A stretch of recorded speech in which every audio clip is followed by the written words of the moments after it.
पाली नगर पंचायत कार्यालय में चेयरमैन रिजवान खान ने किया ध्वजारोहण, बताया आजादी का महत्व। पाली कस्बे में शुक्रवार को स्वतंत्रता दिवस हर्षोल्लास और धूमधाम से मनाया गया।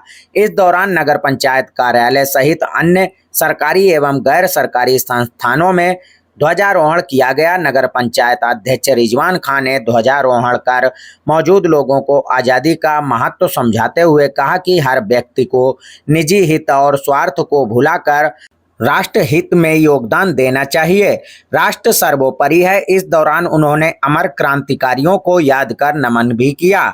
नगर पंचायत पाली के कार्यालय में चेयरमैन रिजवान खान ने स्वतंत्रता दिवस पर शुक्रवार को निर्धारित 8 बजे ध्वजारोहण किया, जिसके बाद राष्ट्रगान हुआ। अध्यक्ष रिजवान खान ने मौजूद लोगों को आज़ादी का महत्व समझाया और आज़ादी के लिए अपने प्राण न्यौछावर करने वाले भगत सिंह सहित तमाम क्रांतिकारियों को याद कर उन्हें नमन किया।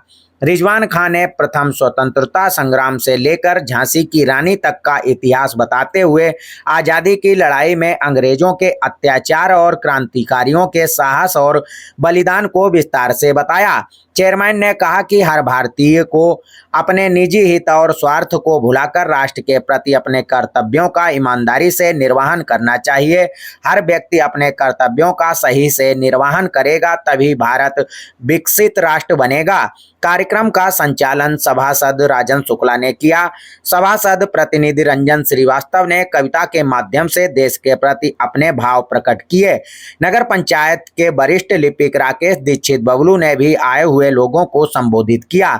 इस दौरान सभासद अभय त्रिवेदी, ब्रजेश कुशवाहा, मलिक कमरुल हसन, राजेश कुमार, राकेश कुमार, सभासद प्रतिनिधि शैलेंद्र कुशवाहा, आरिफ खां, सचिन कुमार, मुकेश गुप्ता, सफाई नायक गुलजार खां, श्याम जी, अमित शुक्ला, कमलांशु, रेहान, टाटा यादव, अतुल, मुकेश वाजपेयी, रामप्रकाश रस्तोगी आदि प्रमुख रूप से मौजूद रहे। इनके बारे में किताबों में पढ़ा होगा कि बुंदेलों हरवलों के मुंह हमने सुनी कहानी थी, खूब लड़ी मर्दानी वो तो झांसी वाली रानी थी।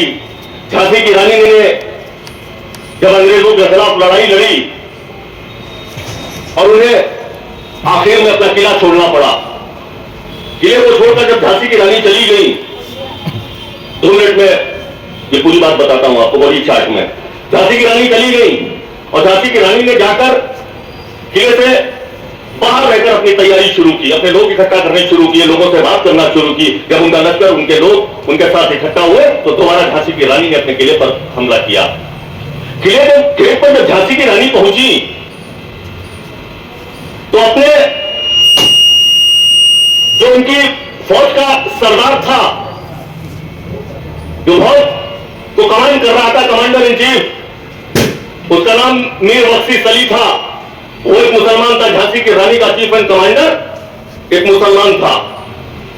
झांसी की रानी जब गेट पर पहुंची तो उन्होंने अपने चीफ एंड कमांडर, अपने सिपहसालार से कहा, मीर बख्शी सली तोड़ दो गेट का दरवाजा। मीर बख्शी सली सर झुकाकर खड़े हुए थे। रानी को अजीब लगा। घोड़े पर बैठी रानी ने कहा, मीर बख्शी सली तुम्हें हमारी आवाज सुनाई नहीं दी? तभी मीर बख्शी सली सर झुकाए खड़े रहे। रानी ने बड़े जोश के साथ और गुस्से में कहा कि मीर बख्शी सली तुम्हें क्या हमारी आवाज, अपनी रानी की आवाज सुनाई नहीं देती?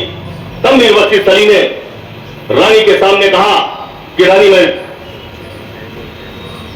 इस महल का दरवाजा कैसे तोड़ दूं? जो गेट महल का बहुत बड़ा है, गेट की एक तरफ कोने पर मंदिर है और दूसरे कोने पर मस्जिद है। मुझे नहीं समझ में आ रहा है कि अगर मैं गेट तोड़ूंगा तो मंदिर और मस्जिद दोनों को नुकसान हो जाएगा।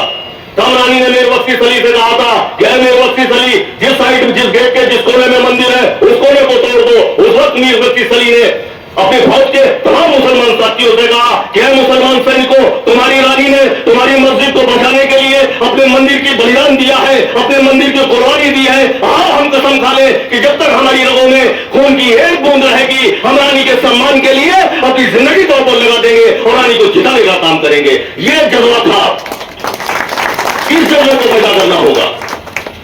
इस जज्बे के साथ अगर हम कोई भी लड़ाई लड़े, इस जज्बे के साथ हम दुनिया की बड़ी से बड़ी लड़ाई जीत सकते हैं।